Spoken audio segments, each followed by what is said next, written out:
Bah.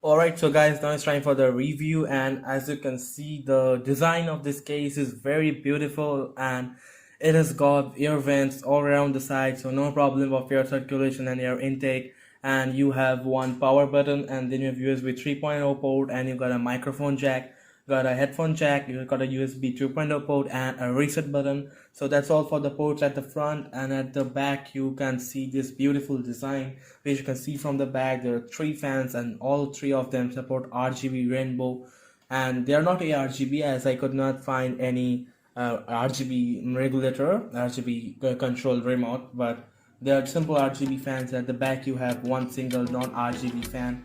And that's it for it guys, and with that said, I'm Arkeo, this is Have a TikTok, and I'll see you in the next video. Bye.